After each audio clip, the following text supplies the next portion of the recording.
We're recording. All right. MP3, lots of numbers.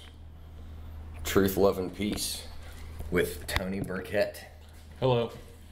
So, it doesn't matter where we are.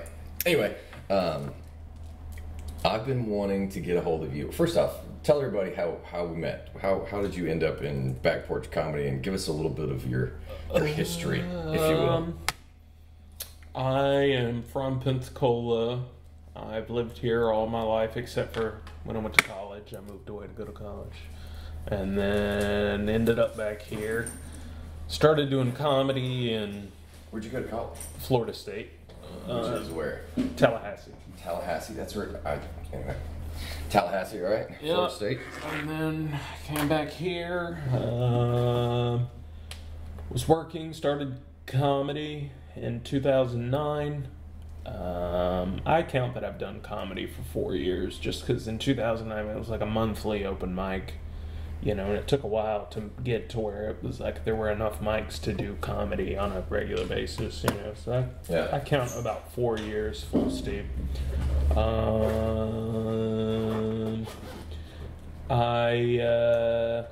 I'm blind, I have cancer. Just right to it. Yeah, I mean, blind and I have cancer. Yeah, not completely blind, but legally I can't drive or anything. So, plenty of time to do comedy. Plenty of time to do comedy. Yeah. How long have you known that? Like, has that been? 2010. I got sick, and then Damn. I got this genetic thing. Holy shit, man! That's life altering. Yeah, I mean it's a big deal, but it's not. It's the least important thing about me. The least important thing about you. Well, I wouldn't say that it's important. I'd say that it's a defining parameter of your worldview. Like it's part of who you are. I mean it is, and the fact that you just see people who are just total pieces of shit, and you're like, yeah, healthy as a horse. You know what I mean? Like that's and that it shapes who I am. I see people all the time who don't appreciate their health and have health and shit on it because it's just not even in their front, back, the side of their mind that it can go away. What I mean? Like if this can be over tomorrow. Yeah, but anyway, that's a rather unimportant fact about me. Well, one more question since you brought it up: does dealing with it on a daily basis outside of your vision, does it intrude on I mean, it does. I have this thing called von Hippel-Lindau. I don't want to talk about it very much. Oh, well, we don't have to. We can talk well, about I'll just say, you asked a question and I'll answer it.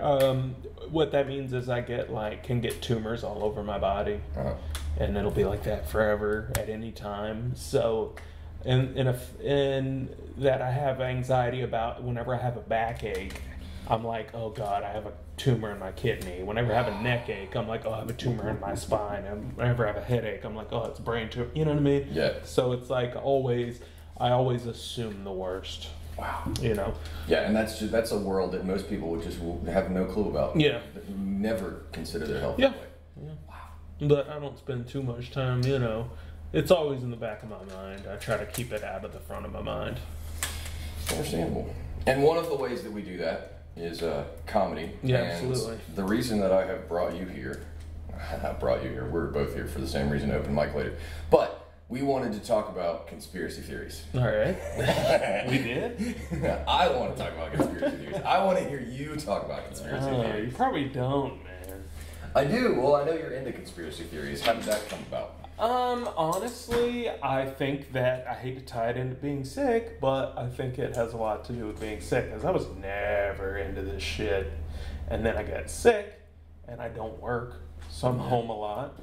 Oh, and downtime. It's downtime because I'm into it, and I think in the back of my mind, it's just kind of if you ask me what I did today, I'll say, well, absolutely nothing. You know what I mean? Hung out at the house.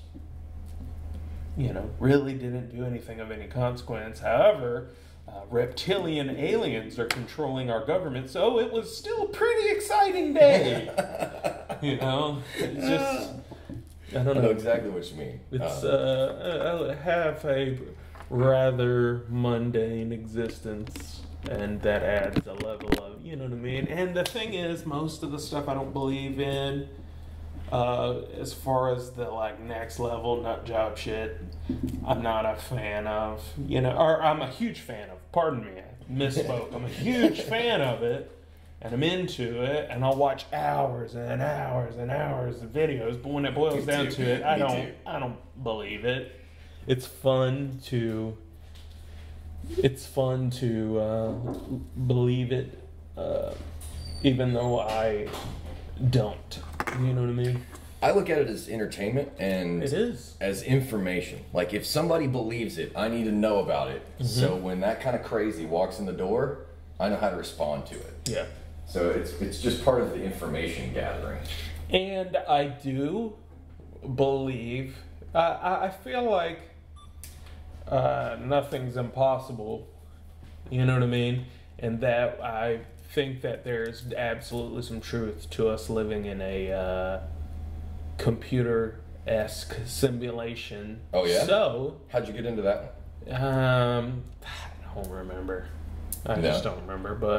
But if that is the case, then reptilian aliens, that's no crazier than if you saw reptilian aliens in The Legend of Zelda. You know what I'm saying? Like, once you assume that we're living in a simulation, That's very true. then even the craziest shit is possible. You know what I mean? Yeah, it changes dramatically because you redefine reality. Like, what are the limits? The limits change. Mm-hmm. The lines change. Do we know what the Wi-Fi code is in here? Yes. Per chance?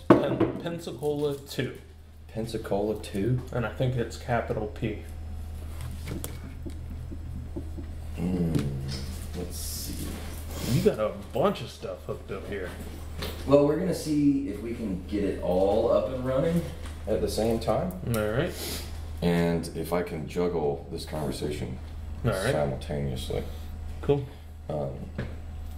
What is this thermos you have with number 16 in the state of Alabama on it? Oh, that is Alabama, isn't it? It is. Okay. It's an elephant. It's a gift from Lee Fraser, who's a friend of mine, and it was made to commemorate a mutual friend of ours named Wayne Mills. He's a country music singer-songwriter who was murdered. Oh shit! In or somewhere in Tennessee at a honky tonk, and murdered by some drunk asshole with a bottle or something. No, by a bar owner. He was shot in the back of the head. Why? Over a barroom dispute. Jesus. Yeah, and I don't think. I mean, they were in a bar, so I'm sure somebody was drunk. Yeah. So yeah. Anyway, it's horrible and sad. Shot him in the back of the head. Yeah, I know, right? Wow. Yeah, and then tried to justify it, and then came up with his version of a justification, which is just sad and horrible. Yeah, it was fear for my life, so I shot him in the back of the head. Yeah, and when all that came out in the test, it was bad. But anyway, his name is Wayne Mills, and Wayne was an incredible singer-songwriter and a great country, outlaw country musician. Oh, I'll look that up. I like country. Yeah, it's crazy. Dude wrote the last album they were on. They wrote the last Honky Tonk. And the whole song is "I'll Be There When They Burn the Last Honky Tonk Down," and it's a good tune. It's a really good tune. Well, I mean, that's some outlaw country shit, and I'm not trying to diminish your friends. No, it's okay. It doesn't come off disrespectful, but good God, what is more outlaw country than being shot in the back of the head and murdered in a honky tonk? Yeah, in a lot of ways, and depending on who you talk to, there were people that, including Wayne, that talked about those aspects of his lifestyle, and how they could be possible. No. So yeah, that's what it is. That was his number when he played football at Alabama. Lee Fraser made that cup for me, and so I could always remember Wayne. And that's cool. Yeah, it's a good time. Do you know which one of these networks it is? Is the AT&T 312? It should be Days In. I don't have it. It's not here. Then, what are the available options? AT&T 312, and what's it? They may have changed it. I would try that one then. What do you think it is? Pensacola 2? It's capital P, Pensacola 2. If that's somebody to ask him. I mean, that's what it's always been. Find out.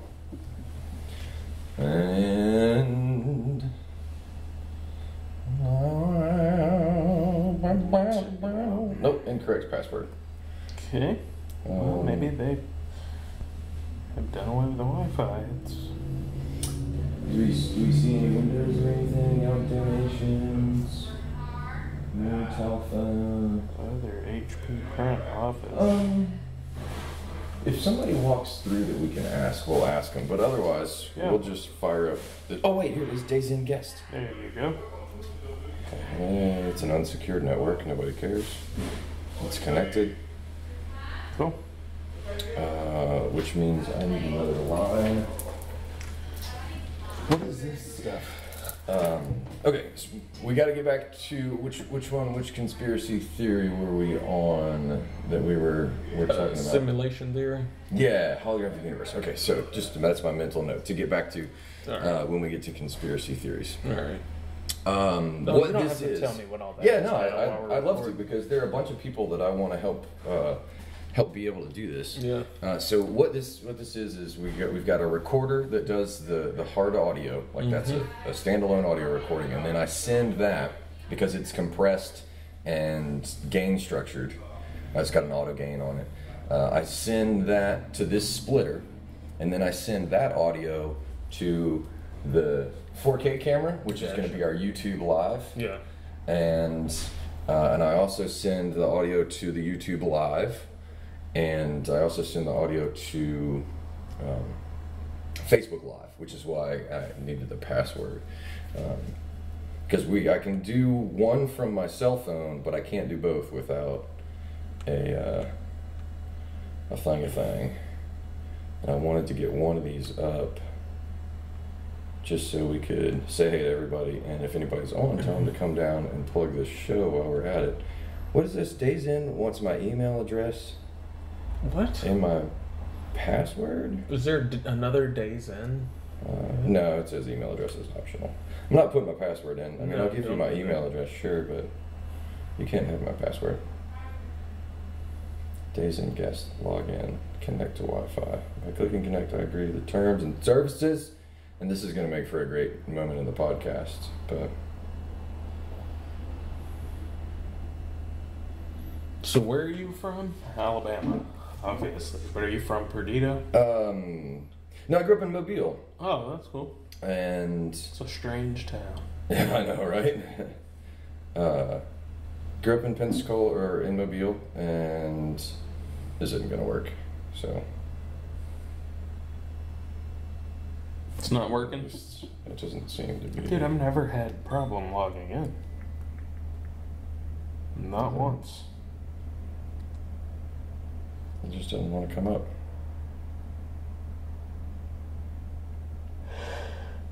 Which is unfortunate. Yeah, no internet connection.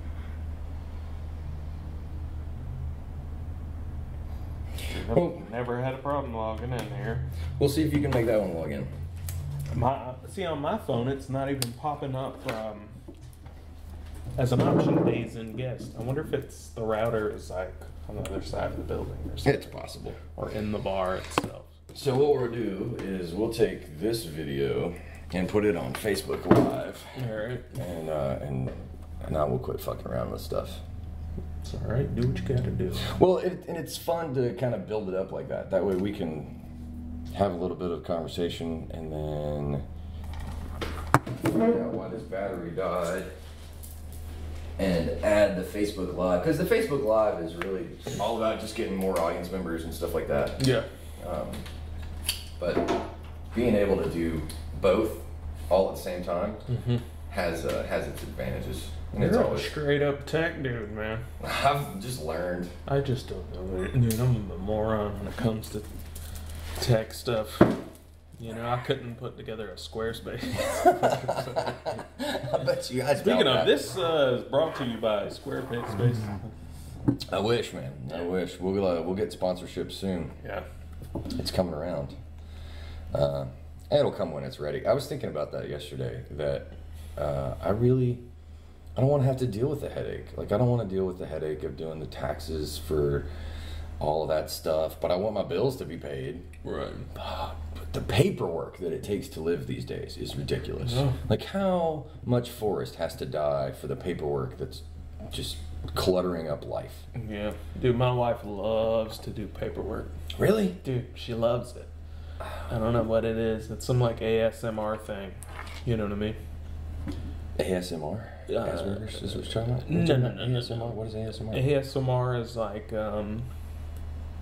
there's some people, they get like a brain orgasm, like tingling in their head. Like some people, trying to think of an example, like a haircut. When they get a haircut, it gives them tingles. Oh, okay. Stuff like that. And there's something, I guess, with my wife about doing paperwork. It's just like the sound the paper makes. I don't know what it is. It's but orgiastic. No, it isn't. It isn't. Like But she just loves doing paperwork. There's someone give her a clipboard with something to fill out in it. Dude, she is like very happy woman. That makes me very happy. You know. We still hitting up H&R Block when tax season rolls around, though. You know what? We're not even going to mess with this recording. All right, whatever. She loves paperwork, but not taxes. Yeah. That's interesting. But people who do love taxes, boy, they know how to get paid when tax season comes around. Oh, no kidding. No kidding. I wish I were... I don't know what the term is, but... Pregnant. I evade some taxes. Yeah. Evade some taxes. I got problems with the whole money thing. Or like big problems with the way that society is kind of structured itself. Yeah, we think that money is the love of money is the root of all evil. We try to live very meager lifestyles, and you know. Well, it just does. There's no happiness in it. I've never met a really wealthy person that I was intellectually or emotionally envious of. Yeah. Like, oh yeah, I'd love to have your stuff. Yeah. But I don't want any part of what's in your head. Yeah. No part of it. If I could, if I had enough extra money, if I could just have like my rent extra, more. Mm-hmm. You know what I mean? Yeah. Rent paid every month. Yeah, I'm not even concerned about the luxury. I just want to not be stressed. Worry. Yeah, I just want to not be stressed. Mm-hmm. But there's something about, you know, you hear about football players and titans of industry. It's like when that money goes up, you're like, oh, he's got it loaded. It's not, because that lifestyle goes up with it. Mm-hmm. You know what I mean? And it's, you know... Everything goes up. Your bills get higher because you got to keep up with the Jones with a fancy house that costs, you know, $2,000 to keep up a month. It's just stupid, man. Very. If I were in some you know, position to make it in some field, dude, I'd keep living how I'm living now. Out on Sanders Beach in a little condo that, you know what I'm saying? Keep my bills the same, just not have to worry. You know what I mean? I like my life how it is. Well, and that's stress. It comes down to stress. Yeah. People get stressed out about stupid things, and it makes people miserable. Mm-hmm. But dude, the value of money has decreased so much. I don't know what your parental issues are, and I don't know what your financial issues. I saw the pictures and stuff you post. You live in a nice place, obviously. I don't know if it's paid for or whatever, but like my parents owned a home when they were like 21. You know what I'm saying? Yeah. I'm 35, renting like a mug, dude. You know what I mean? But that's everyone. Yeah. That's everyone. It's a different world. It's a whole different world, and I'm lucky, no doubt. But that goes back to my grandparents. My great-great-great-grandfather was one of the crazy bastards that got on a wooden boat, came over here, got in a wagon, and was a pioneer. Yeah. And when Alabama was the West, he and his brother settled in the West and were granted a whole bunch of stuff. But for me, that planted fiber optic cable. I'm assuming with all this shit you had. That's what they did. And so because of the history of my family, not that anybody did anything miraculous, worked their asses off, but because of that history and having been there for a long time, you get grandfathered in to some convenient stuff. Yeah. And I'm really lucky to have pulled that genetic lottery ticket. Yeah. But I'm a big fan of the UBI, the Universal Basic Income. Mm-hmm. Yeah. The people living. That's the what's his name? Batman. What's his name? Tesla. Musk. Elon Musk. Elon Musk. Who's Batman? He is modern day Batman. He is real life Batman. But he just needs to go something do he was advocating for, right? He's one of them. We're gonna have to do it when all of our jobs go to robots. You're gonna have to do that. And then the thing about it is, it'll be a universal welfare state in a way. It could be, but rightfully so. Yeah, it's a very gray area when that comes to be.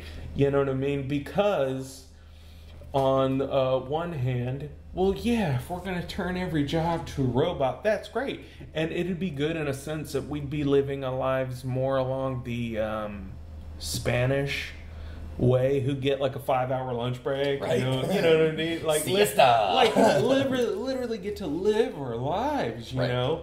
But then at the end of the day, that's Big Daddy government's giving you that stipend. So it's like, do you have any room to bitch at that point? Probably not. You know? And that's how I, It'll get interesting. It's very interesting. Because, see, that's the, that's, if you want to get into conspiracies, that's where I see is a culling, not necessarily of people yet, but a corralling of people, which will lead to a culling of people. I got you. You know what I mean? And on that note, we got to go live with this. It's Burkett, right? Yes. Okay. Make sure this comes up, the audio-wise. Yeah, okay. Hey, thanks for joining us, Facebook Live. Truth, Love, and Peace. Welcome to it. This is Tony Burkett. And we just got to the point in this conversation that we are already very, very good and well into, which you can catch on the upload on the full podcast later. But welcome to Facebook Live. We are right at the point of talking about culling the herd. So that's not exactly what you proposed, but that's what my brain heard. Yeah, that's what it's all about. So welcome. We'll try and keep up with some of the comments for anybody that joins us and enjoy our beautiful artwork in the background. So anyway. I painted that. He did. Tony Burkett. You can see his artwork at that place. Tony Burkett artwork got love. There is a .love now. Is there really? Did you see P. Diddy's going by the name Brother Love? Yes, now? that was an old dude. Brother Love was when I was a child. When I was in 5th grade, that was a, I guess you wouldn't call it a valet, a wrestling manager. Like I remember that. And he was based on like a Jimmy Swagger type of. Do you remember? He wore like a white suit and his face was painted red. Yeah. But he was like oh brother, you sent me a money. Yeah, because it was reverend. It was brother, like religious brother. It was like he was like a Jimmy Swagger. He was. Yeah, I saw that yesterday. And the first thing I thought was like, that's already a person. Yeah. And he has white parties too, but it doesn't mean what yours mean. Right. It's a whole other thing. Yeah, it's a whole other thing. Yeah, we let one Samoan in, but only because he changed the industry. One Samoan. Yeah. And that's why Thanksgiving, I think, is going to go away. Why is that? Because we're down to the last Samoan. Yeah. Not literally, figuratively. Yeah. No, I think... I think those atrocities are coming home to roost. I think a lot of what's going on right now in the country is this schizophrenia of, we've got musicians calling themselves Brother Love and coming up with that kind of ridiculousness on the heels of being able to have a reasonable conversation of how it may eventually come to the point where we need to do some genetic woe the mess up and stop tossing DNA at the future and maybe read a book. Yeah. And then you just have to step back and wonder how in the world we have gone this long without having these realizations. But it seems that the internet and the access to information and the information age that we're getting into is what it took for people to finally look back on this whole experiment here in America and go, oh, we messed up. Like, we messed up in a lot of big ways. But who that has... are causing us this turmoil inside. Everybody has. But that's understandable. But come to terms. You see, we obviously get our news from different places. My news is memes. We didn't mess up with. I don't even know what to say. We messed up with Little Pump. Do you know what I mean? Like that. If tomorrow, if they're like, the picture you've always had in your head, where I can't imagine Donald Trump doing it, but our next black president, because I'm basing it off of Morgan Freeman in my head, who's like, that was an asteroid, and we've just located it, and if they don't say it, we're calling it asteroid Little Pump. Please call the asteroid that's going to exterminate humanity Little Pump. Please. Or Brother Love. Jesus God. That's the thing about Donald Trump. This big, important speech. I thought initially I was like, maybe he's going to be the guy. You know what I mean? Disclosure and saying, guys, we are not in fact alone in the universe, and we've made contact with, that'd be, well, can you imagine a more important speech ever given? Ronald Reagan. Of course Trump would want to be the person to give the most, that's the biggest story ever.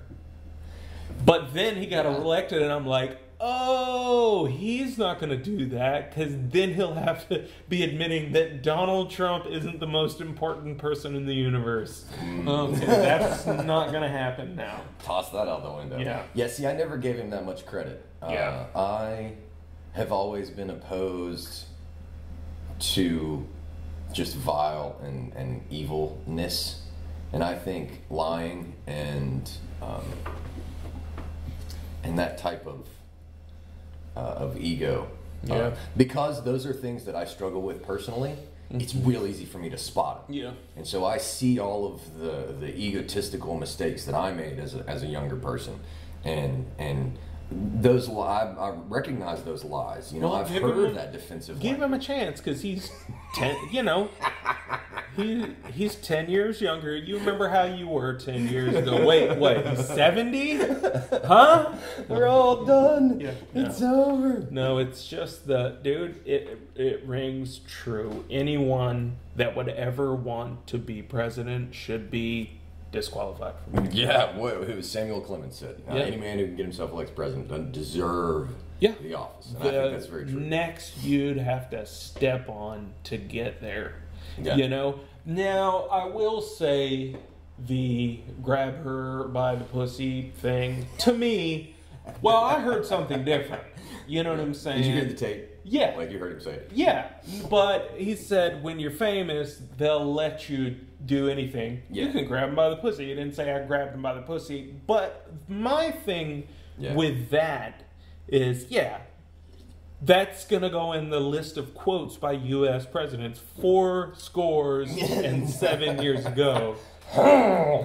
Rosie O'Donnell came to my wedding. She ate like a pig. You know what I mean? Like, that's not good. But I think that tape is very indicative. Enjoy the rest of the presidents, dude. We live in a world where everyone has the internet in their pocket. Every child, dude, there's going to be presidential dick pics in the not too distant future. Dude, Anthony Weiner, like, you can look at his dick online right now, and that's a real politician. Like, that's just the reality of the world we live in. Do you know what I mean? Like, we're getting to an age where every president, they are going to be on video saying something bad. They are going to have not so flattering pictures and this and that and the other, and we need to stop pretending that every other president that we've had was not a total piece of shit, because they all were.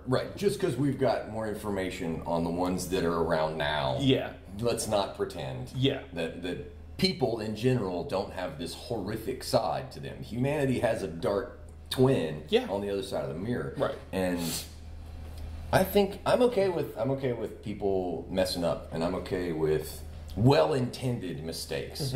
I'm not okay with monstrosity. Yeah. And so there's a line. Like, there's a line of, I was drunk and I made a really bad decision, and the bad monkey came out and decided to do some evil monkey things. Because we all got that. And I'm okay with that. It's the malice that bugs me. It's the malice and the willingness to, like you said, step on people's necks. Like, I'm okay with Wiener's dick pics. The reason I'm so okay with dick pics is because I want to know the enemy.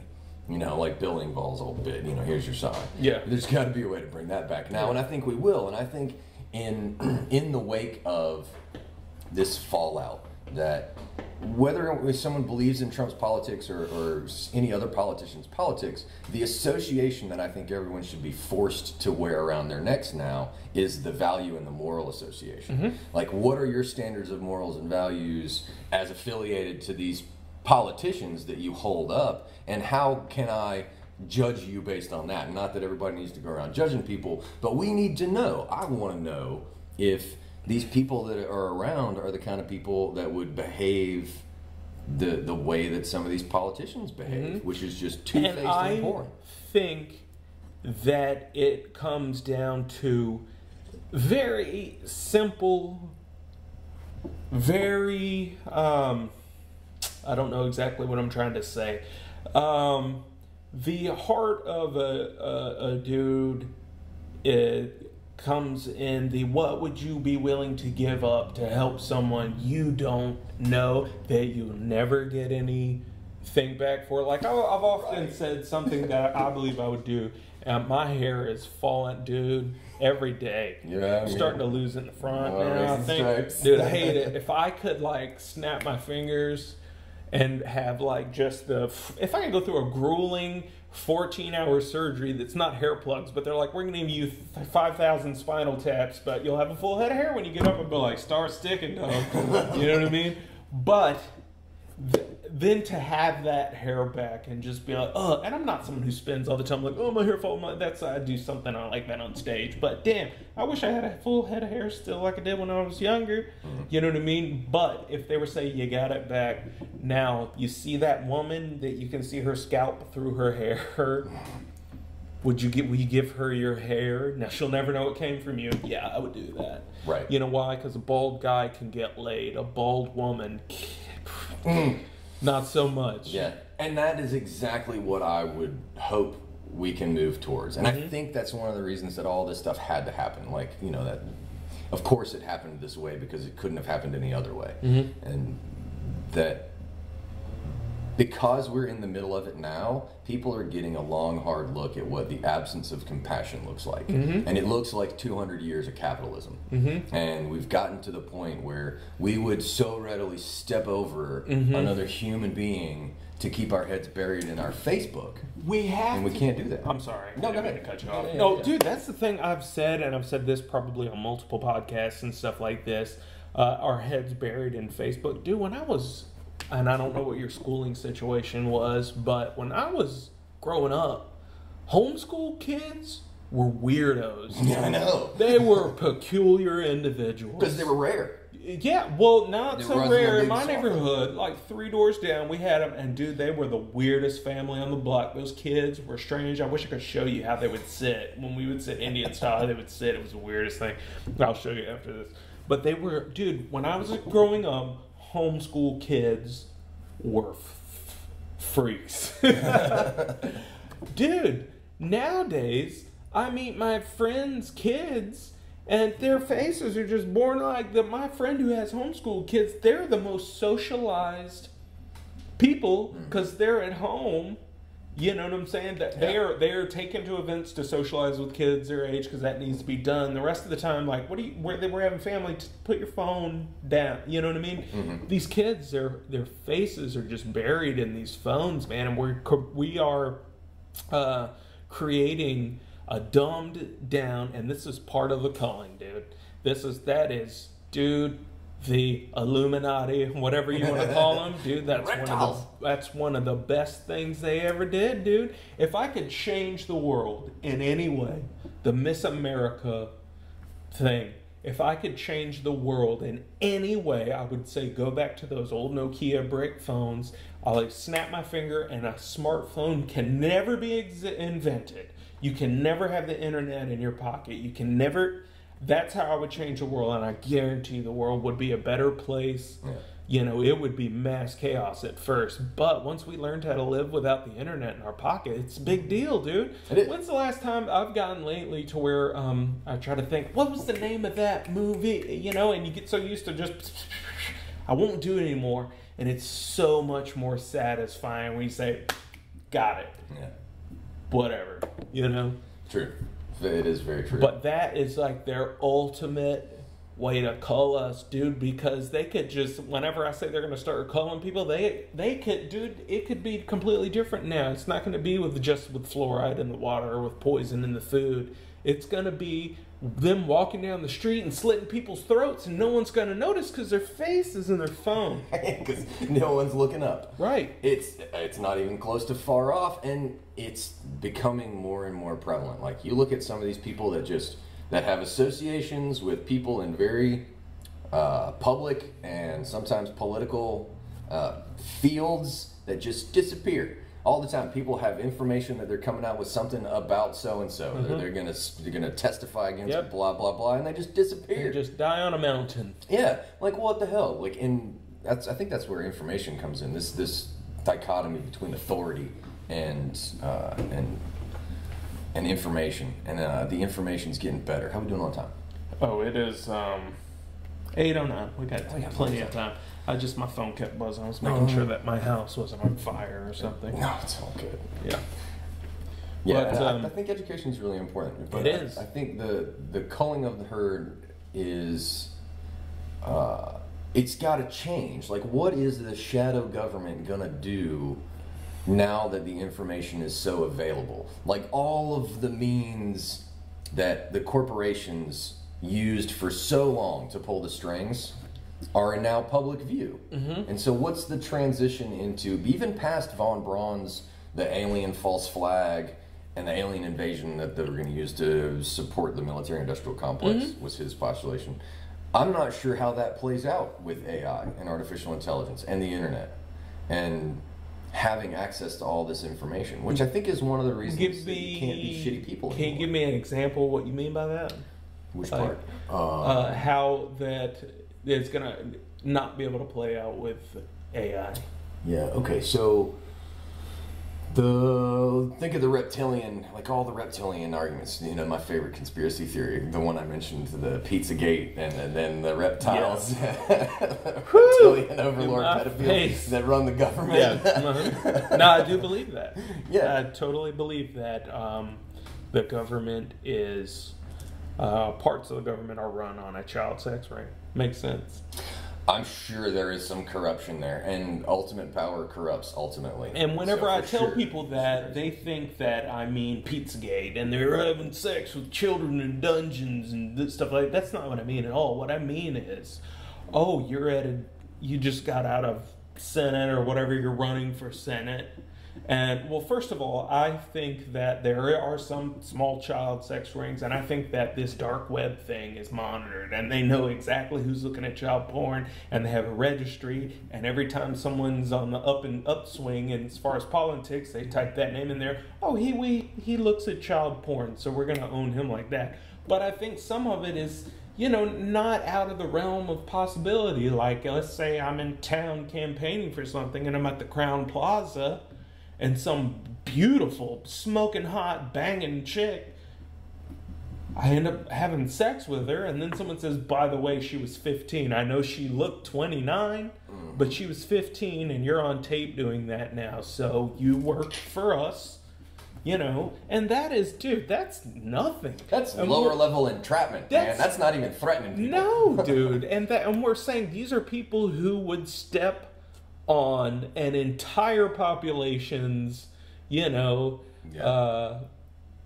throats to maintain power. I mean, look at all the scandals tax bill that passed yesterday. Yeah, the Senate. look at when anytime some president's in a scandal, from Bill Clinton to Bush, All of them, when they're embroiled in some scandal, they're like, this is the one. Look at the countries they bomb when that's going on to deflect. You know?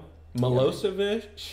Well, and who's not involved in the Fed? Are you part of the international banking system? Yeah. We're coming after you if you're not. Yeah. And That's another thing. What countries aren't involved in that? Yeah, and North Korea, Syria, Iran, the countries we're always at war with. Yeah. Dude, and most people don't know that. Yeah. And dude, if there's smoke, there's usually fire. Yes. Yes, there is. And it's usually way worse. Yeah. Than people imagine. Yeah. Because we have gotten so comfy as a culture with all of this soundbite shit. Yeah. That there's no digging into anything. There's no real minutia. Well, dude, I saw something, and this got me second guessing. I don't know if you remember the North Korea. Something's fishy with that. Now, do I think it's a dictator-ruled third world shithole? Absolutely. Do I think that well, this is all I'm saying. I'm not making a statement on what I believe or anything. Mm-hmm. But I don't know if you remember 2.5, maybe 3 years ago, they released a North Korean propaganda video that was aired on their television there, and it was like, in America, everyone lives in tents, and there are no birds because they've eaten them all, and they have to eat all the dead babies. Like, did you remember that? I vaguely remember Dude, it. I didn't see the whole video, but I do remember hearing about it. Dude, it was nuts. Off the charts. It was nuts. off the charts nuts. Okay, about a week ago, I saw on the news, did you see the North Korean guy that made a run for it? Oh, yeah. The guard across the DMZ. I saw the whole thing. I'm in on it. Yeah. And they it's messed said up. he had parasites in his body the size of snakes. And they said that's because they make the military people eat the feces of the higher up level military people. They have to cook and eat their feces in order to... And I'm like, that kind of sounds like that North Korean propaganda thing. Do you know what I'm saying? Kind of sounds like that. It does. It kind of sounds about as equally believable as... It does, but I remember Werner Herzog. I don't know. Have you seen any documentaries where they interview people in North Korea? Oh, yeah. It's the way some of those people talk about the fatherland. Oh, yeah. And No. there's some serious brainwashing. Now, I'm not saying that everything isn't true. And I believe that it is a next level bonkers. Did you ever see the Vice documentary where the guy was like, I'm studying string theory, and it was just a Google home screen? No, Dude, it's nuts. You should watch it. It's called like The Hermit Kingdom or something. It's very intriguing, but the media is definitely in the business of sensationalism. Exactly. No doubt. Absolutely. No doubt. Oh yeah, infotainment is all we get these days. Like, unless you go looking, the typical means of information for most people for a long time was Jon Stewart. You know, he was the #1 purveyor of news to lower-age demographics for a long time. Me too. One of my favorites. Yeah. But it's not, and that's something that's problematic. It's hard to know who you can trust from a journalistic standpoint now because of the filters that everything comes through. I listen and then just try to use common sense. And honestly, try to... that was the best thing, I think, for me about getting into all this weird stuff, is that when I watch the news, it is going through a strainer that is right here.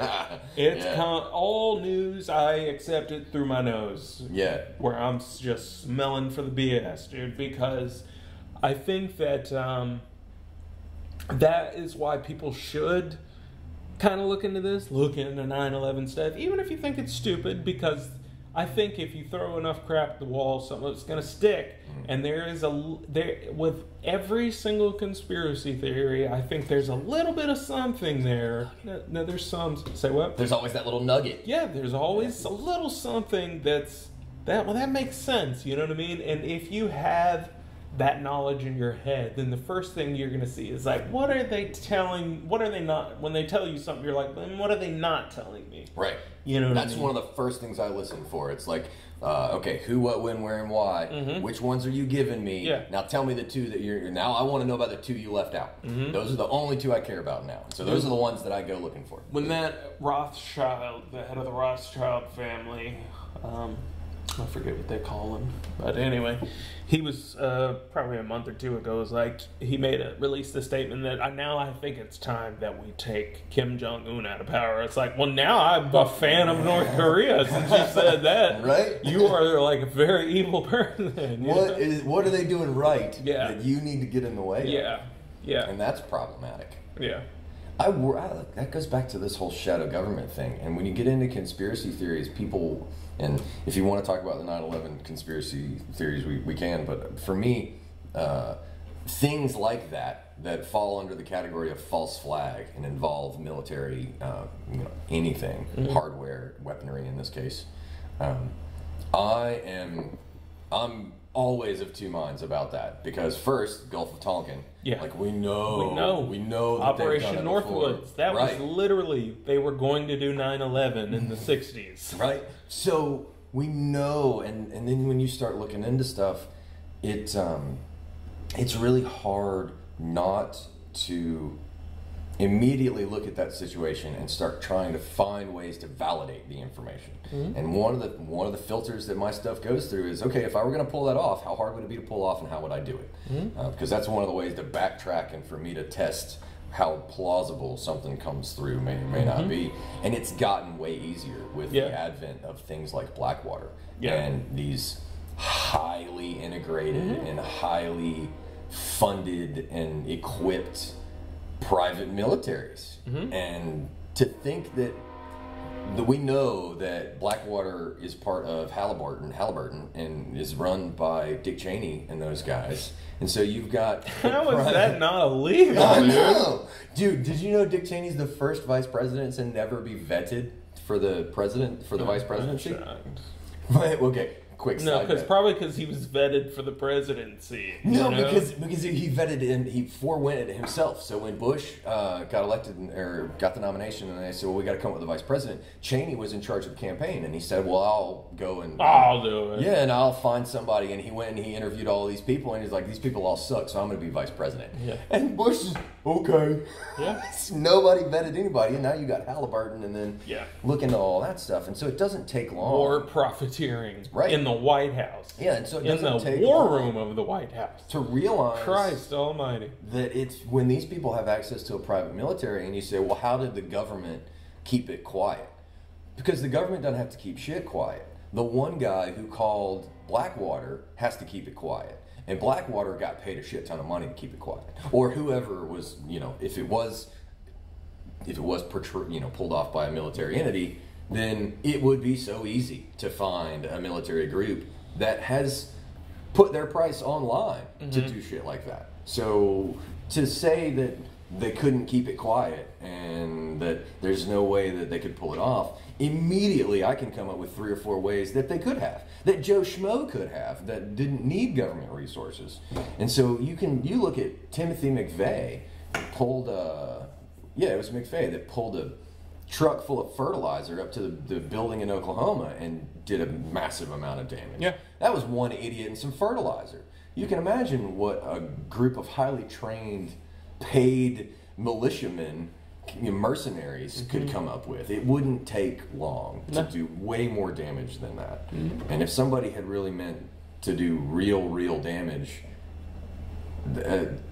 no way. The only reason I think the government is definitely involved in that one is because of all of the military training exercises that were going on at the same time. On Dude, you some level. seen how many of these events that there is like a parallel? Spain, the train incident, dude, and the list goes on and on and on. Like the cars in Europe, the vehicular attacks. Yeah, they've trained for all of those, and the fact that on audio that you can pull up online and you can hear these radar dispatchers, these air traffic controllers saying, is this real world or is this in game? And while 9/11's going on, and the military can't even get their shit straight. Yeah. And you're like, what? Yeah. Well, okay, maybe the military wasn't the one that pulled it off, but the military turned a blind eye. And if they didn't turn a blind eye, then everybody on the scopes that thing needs to be fired. Right. Like, somebody dropped the ball. That's 9/11 at the least. Yeah. It was allowed to happen. The only thing that makes me think that it's not as much crap as I think it was as that Flight 93. Dude, they blew that thing up with a fighter jet all day long, dude. You mean to tell me that some dude was like, let's roll, and did that? Dude, they shot that thing out of the sky with a missile over a field where no one can see. You know what I mean? And did you see the crash site? Yes. That's not even a plane. It's No, not even a plane. It's just vaporized, dude. It's like whatever hit the Pentagon. Like, really? Have you seen the video? Yeah, Where's the plane? Release the video. And there is. There's a video.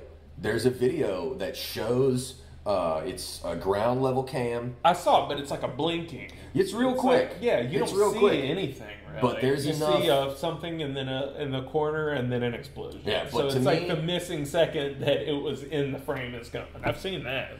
But even to me, that looks like, obviously, if it were something as large as a plane, there would not be that much sky and grass in the background. Yeah. Like, it looks suspect. Yeah. And then you look for the damage in the Pentagon, like there's no fuselage. Dude, the day before, Donald Rumsfeld said there was $3 trillion unaccounted for, but they were investigating it, and that thing hit the office where the investigation was going on. Yeah. And we never heard about the $3 trillion again. You know? What a coincidence. That's how they paid for the moon base, in my opinion. I don't know. There's a comic here that's a pilot, and I talk to him about it all the time, and he thinks that it was. He said that the height that the plane would have to fly over that road that was next to the Pentagon. He's like, dude, it would flip those cars. He's like, the plane Weight turbulence. Like, see pushing 10? Yeah, dude. He said it would fly so close over the car, it would have just flipped those cars. Yep. And then he's like, and it would have had to slide way into that building. He's like, he couldn't land it. He's been flying for like 25 years or something. And he couldn't coast it right into the building without hitting the grass, you know. When you look at those videos, it's obvious that and these guys were crop dusters. They were training to be crop dusters, and they flew these massive jets. It's ridiculous. It's unbelievable. It's unbelievable. It's but honestly, I don't even care about all that, dude. The only thing that we need to be talking about is the passport they found on the street of the hijacker. Dude, if you think that 9/11 wasn't bullshit, after they said on the news, people are like... Wasn't just one. People were like, jet fuel doesn't melt steel. I don't care if it melts steel or not. Does it melt paper? Because they found a passport of the hijacker on the street. Now, if you think there ain't some level of bullshit to do with 9/11, you're out of your mind. Yeah. Gotta be. And then that raises questions for everything else. Like, you know, we touched on the pedophilia thing, and Ashton Kutcher wouldn't have a day job. We touched on the pedophilia thing. Oh, this is my first pedophilia joke. Yeah. Anyway, and Antarctic. Are you familiar with all the alien stuff that they talk about in the Antarctic? Yeah. Catch me up on that. I've heard some of it. I've just heard that there's all kind of crazy Nazi stuff bases, up there. that's kind of where it and came that from. the hollow Earth, and that's the entrance into the Earth, and dude, that is like hollow moon theory better. So stupid, the hollow Earth to me. They're like, there's a sun inside the Earth, so they may not even know that they're inside of it. You know, that's worse than flat Earth. Yes. It's actually the same thing. You know, it's just, I mean, it is, Yeah, in that they're like, it's a dome over there, and there would be a sun inside the center of there. Dude, it's bonkers. It's bonkers. Craziness. Yeah. Craziness. I'm starting to get paranoid about whether or not this audio is coming through because I haven't even been paying attention. Whatever. Oh man. Did you see where the other one the reason I brought up Antarctica was because Buzz Aldrin was down there. Do you remember this story? I know the one about Lieutenant Byrd or whatever, the dude who flew up there and said he saw a woolly mammoth, and that once you get up over the ice, it's like green. What was his name? Admiral Byrd? Yeah, Project Paperclip. Yeah. And he said... No, not Paperclip. High Jump. High Jump. Yeah, Operation High Jump. And he said that he got up and was flying through Antarctica, and he said then it just went from ice into just a green, lush palm trees and stuff like that. And that was a film that they played in movie theaters in the 1950s with him saying that, it was like, oh, the Adventures of Admiral Byrd, and he tells his story or whatever. He's like, yeah, once you get up there, and he's like, I saw a woolly mammoth and everything. Like, he's like, it's crazy up there. That's awesome. And then when they went to the South Pole, they ran into some, or supposed to have run into some sort of military force. They went down there with this whole... But the whole world signed a treaty that they don't go to those places. Why not? They don't go to... Well, they did because they took Buzz Aldrin and those guys down that's there. what I mean. But it's like you can't just go down there. You need to be a part of the coalition that sends people down there. And it's like, what? Why? That's definitely suspect. Definitely suspect. Why? And then he came back. So the article that I was talking about is they went down recently. It was the day of the election. Kerry went down there on election day, which is suspect to begin with. What? I think even Alex Jones picked up on that and was like, okay, why in the world would you have a politician on the day of a presidential election taking a vacation to Antarctica? Yeah. Like, that's just weird. But while Buzz Aldrin was there, he came back with this extreme altitude sickness. Like, he had gotten really, really sick while he was there. And the only way to get this type of altitude decompression sickness is through really, really rapid elevation changes, which would be a rocket, a plane, and that's pretty much it. Yeah. Or you would have to get the bends coming up from a really low depth. Yeah. And so there was all this speculation because they've got all these folks in these shirts down there in Antarctica that say "Get your ass to Mars," and that was... That's what pisses me off about what about that. Is what, whenever Mars thing? But yes, that makes me so angry. They're like, here's a picture of Mars. It's like, show me the bottom of the ocean. Yeah. Show me the North Pole. Show me the South Pole. I don't care what Mars looks like. I want to see what's going on in this planet. Then let's talk about Mars. Just show me a picture of the South Pole. Not even the South Pole. When you mention the sea floor, I would like to see pictures of all of the major coastlines to a depth of 400 feet. Yeah. I want to see that mapped well, because we know that because of the flood, the sea level is about 300 to 400 feet higher than it was 10,000 years ago, 12,000 years ago.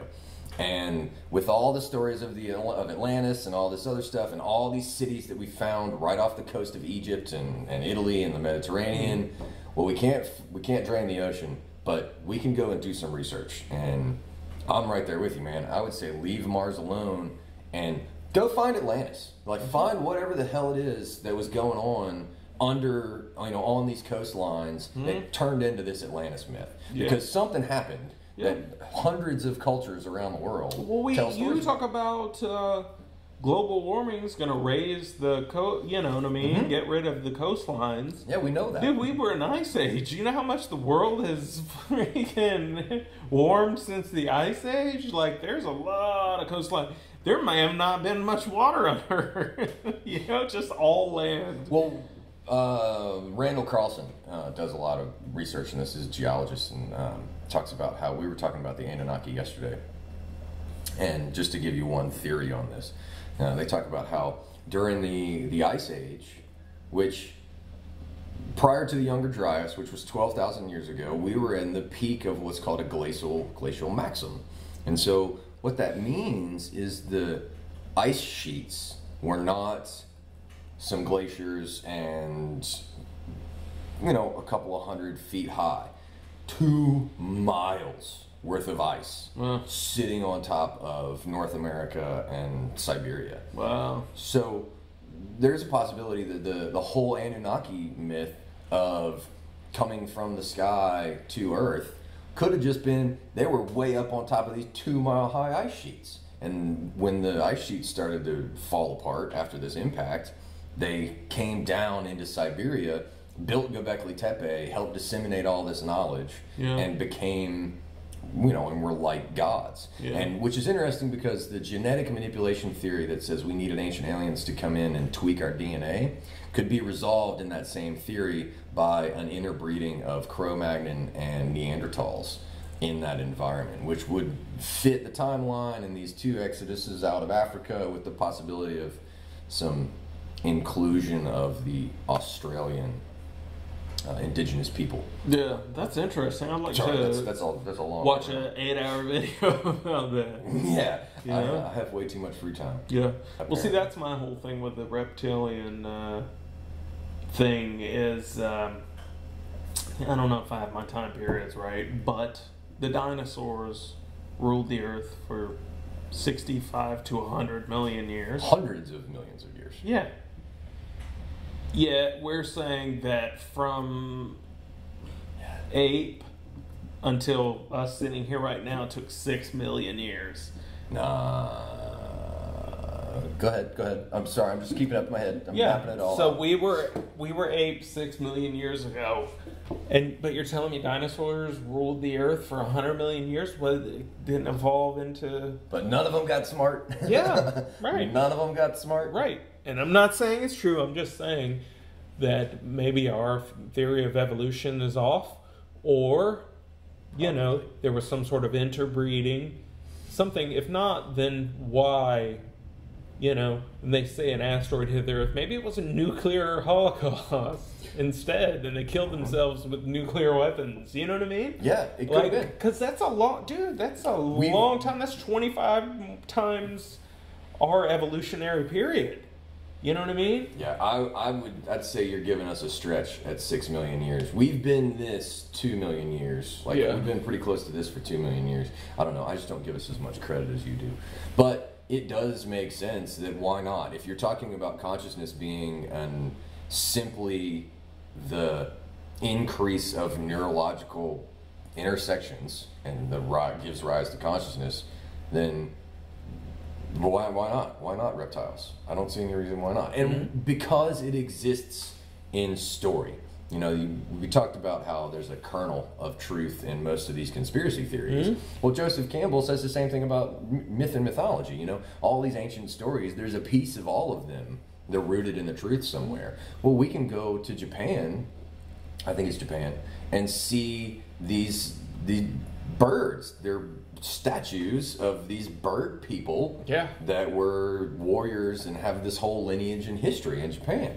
And so when I hear stories of and this is one of those things with David Good and the Disclosure Project talking about the blue avians, it's like, but that's not the craziest thing I've heard today. Yeah, because there's another story to correlate that, and there's also a story that says the Amuret. I don't know. I think that's Amuret. Are you familiar with this?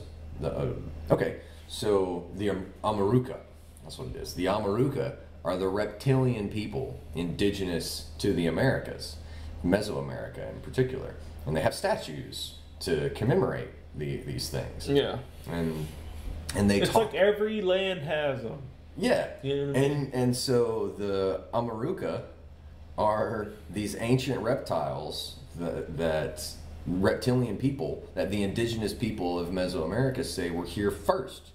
And that's possibly the reason that it's called the Americas, is because the Amaruka, these reptilian people, were hanging out in the Americas. And then you're like, okay. So everybody in the world's talking about it. But it never But it's retarded. Right? Like why is it that retarded?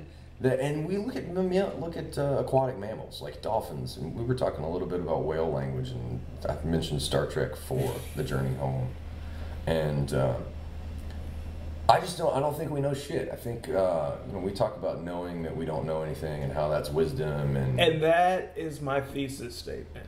Yeah, with all of it, reptilians. Do I believe it? No.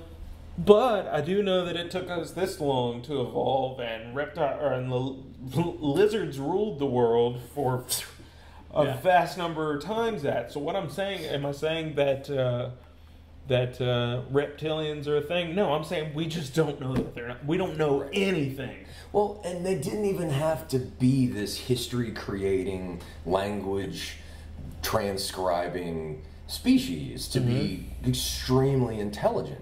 They're cultures of wild animals all over the planet. And so to think that that's not a version of intelligence, even if it lacks our ability to abstract, that's just what we do well. That's not the definition of intelligence. And my other thing is, whose life depends on it being true? Yeah, follow the money. A few people whose life depends on it not being true and reptilian being complete BS. A lot of people. Yeah. A lot of people that would change the framework of the entire world we live in if tomorrow they were like, well, there's a race of reptilians, you know what I mean? Yeah. How many people does it behoove to say that isn't true? A heck of a lot more than the people, because they're just nut jobs who talk about it.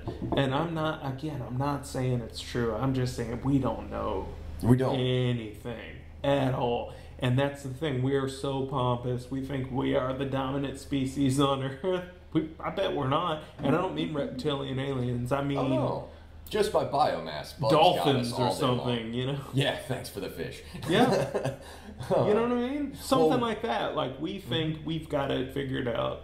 Because, a lot of animals evolved, dude. My dogs came from some sort of wolf-type something, you know. They came from something that is survival of the fittest, kill or be killed. My dogs have evolved to realize it's survival of the cutest. They know that. Oh, yeah. My little dog will do this thing where she scratches her face and she knows she's being cute and that she will get a belly rub and all that.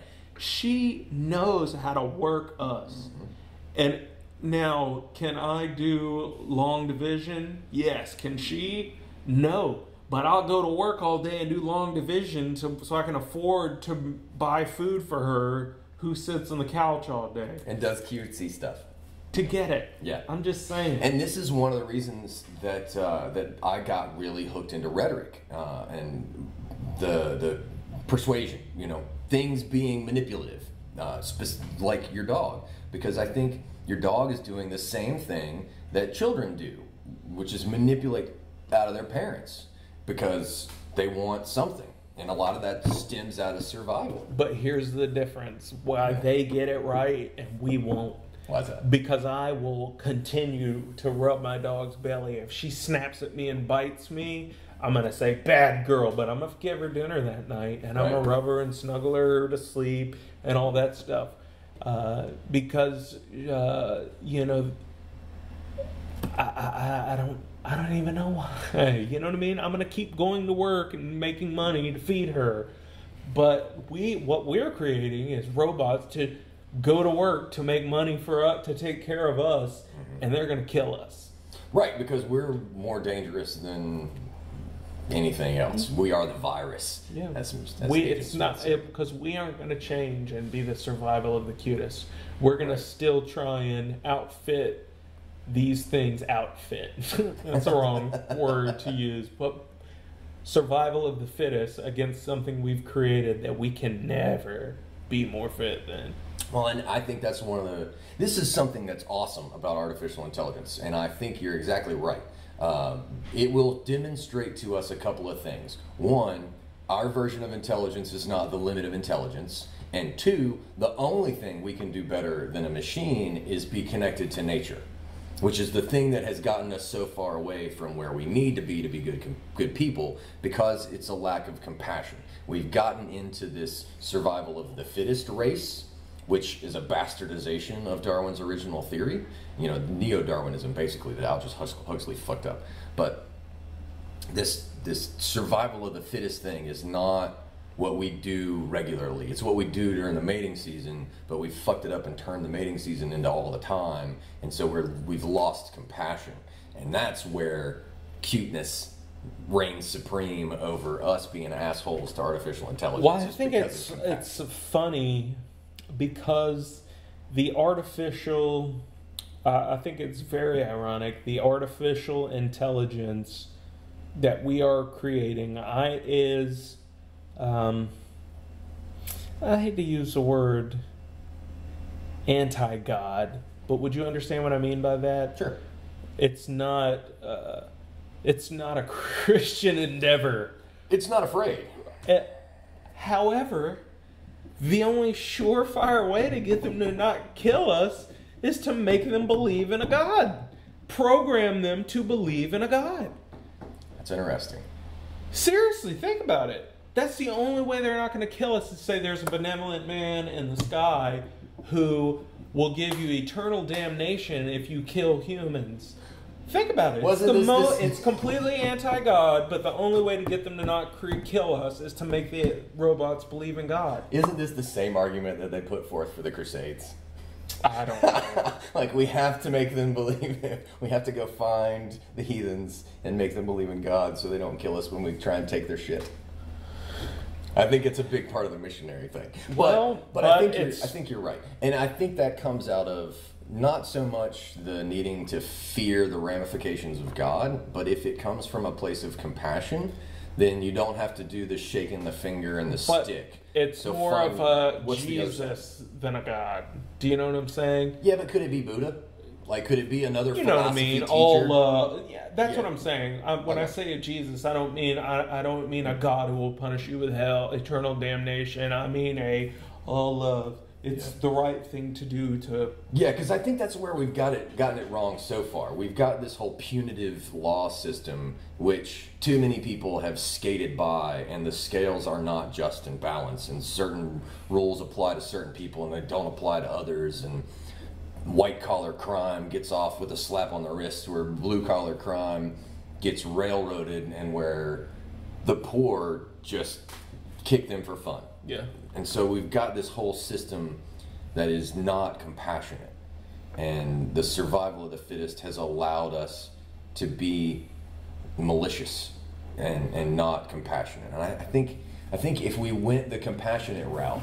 But that's changed so much. Survival of the fittest does not mean what it meant 150 years ago. Survival of the fittest meant, can I kick your door in and take your stuff? Right. Survival of the fittest now means, are you a programmer? You know what I mean? Like, what skill, what can you do with your mind that other people can't do that make you more valuable than the guy next door who can beat the shit out of you? Yeah. You know? And I think that's why we need to separate that out culturally. One of the things that Darwin did that doesn't get talked about enough was the separation of survival of the fittest was important during the rut, but compassion and democracy for good for the group was more important the rest of the time. And so there are these situations where survival of the fittest for the programmer isn't necessarily survival of the fittest. Whereas if you reframe that as you can survive anyway, but your contribution ends up being this. I think that's where we have to get to. I'm hoping that's where we get to. That gets us away from this. Somehow there needs to be a fitness competition between a programmer and an MMA fighter. Like there has to be a reasonable distinction between why those skills are valuable. Right. And one of them is way more valuable than the other in this day and age, I think. And that's where I want to see us get to this compassion point. That's one of the reasons that I keep harping on it. It's just not going to happen with the system the way it is when we have people in charge who would slit their own mother's throat for more power. Right. Because these folks, it's just about power. Like how much money, there is an amount of money where money doesn't matter anymore. And I would say a majority of the people in control of this country and world have well beyond that amount of money. For sure. Yeah. It's not about that. It's almost... It's a grand scale rape, because rape isn't about getting laid. It's about power. Right. And that's what it is. It's a rapist mentality over, they're playing Risk. That's all that's all it is. I've said on stage before, I don't like the term conspiracy theorist. I prefer guy who thinks the game Risk is based on a true story. Right. That's what it is. You're a rapist in your mind, but it's not sex that you're after. That's not the outlet. It is entire domination over.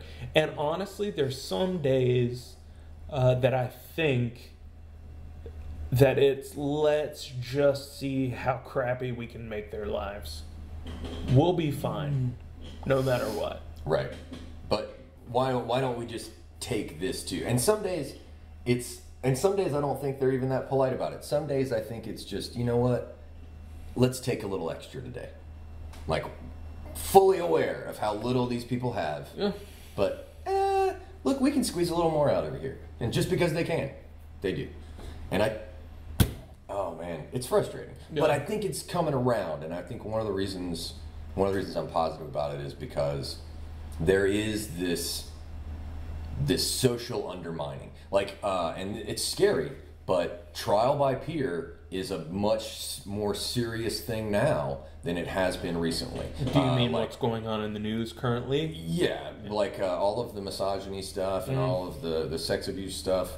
That is much less about let's take these people to court and make them pay versus the court of public opinion. And now that the public opinion court is large enough with the internet, this changes the dynamic a little bit. And I think that chips away a little bit more at the established patriarchy, if you want. I like calling it the patriarchy because it harkens to a lot of things. But it makes sense that access to information is the kind of thing that will undermine hypocrisy. Yeah. It will show hypocrisy, and that's one of the reasons I'm a big advocate for truth and that information. You know, we have this authoritarian system where these people say that they have power, whereas the information that we are all, because we've got phones and eventually the walls are going to talk, the information is what's going to be power in the near future. It's just most people get their information from an outlet that's owned by someone that doesn't have their best interest. Right. And people are really bad consumers. Yeah. A lot of times we're bad consumers for confirmation bias reasons, for tribe reasons, dude, for all kinds of reasons. People are stupid. I know. How do we get past that? How do we get past never going to get past that. Look at the number one, 10 shows on TV. Oh, God. It's got to be. I have no idea what they are, but I bet that there isn't a single one of them that isn't complete drivel. Yeah. It's because, and what does that have, how much of that has to do with the system that's been put in place? In other words, where you're drinking poison, you're eating poison, you know what I mean? I know most people ain't down on the fluoride thing, but Harvard study said it lowered IQ by 8 points in kids. Oh, yeah. So that's a real there is deal. something to it, and it's that. And also with, have you ever had one of those days where you want to come home and you just want to watch something you don't have to think about? Oh, yeah, brain candy. I love brain candy. Dude, but that's what most people are watching. That's what all the top 10 shows are. Mm-hmm. Most popular shows, because people are being put through the mill all day in that system, just a hamster on a wheel all day long. So when they get home, they don't want to read something that's going to enlighten them or say, oh my God, that's how the world works. They want to watch The Bachelor and see who gets that rose tonight, it makes me sick. But, my wife often says, I just wish that we were those people who just want to drink beer and watch football on Sunday and just come home and, see The Bachelor and stuff. And she says, I almost wish we were like that just to be, because... Just to check out. Yeah. And I get what she's saying, but I certainly don't want to think that, you know what I mean? But I understand what she's saying, because you spend a lot of your time pretending to be not saying what you want to say, because it's almost like not going along with the status quo. I'm the crazy person, but in my head I'm just watching a bunch of lunatics walk by every day who are I'm just like, you have no idea how this world works. You have no idea what your world works. Go watch football. Yeah. And drink beer and your light weird. Beer. Yeah, and it's weird, and it's off-putting, and it's bothersome that you never know. I'm afraid to talk to people in public now because I get angry really easily, and it's something that I'm always working on and trying to be better at. But even me, as a truth, love, and peace, happy-go-lucky person trying to always be nice and happy, when I run into stupid, I fall apart immediately. Man, I just because it's so voting against yourself, you know, and I don't understand how people do that. Yeah. So I guess allergies to stupid is a good place to leave it. Yeah. Because it's 8:52. It's about that time. Go start that list. Yeah, that's right. So we'll tune the Facebook out. Thanks for joining us, Facebook Live. Truth, love, and peace. Look at that. I think it was just truth this time. Yeah, which that's okay. That's okay. That's part of the series is we do a little bit each. But look at that, 9% battery life. Like we hit that on the head. Nice. 5:57. So we'll close that out, and we'll turn this audio recording off. Thank you guys for joining us. I think this makes whatever episode. Truth, love, and peace. Later.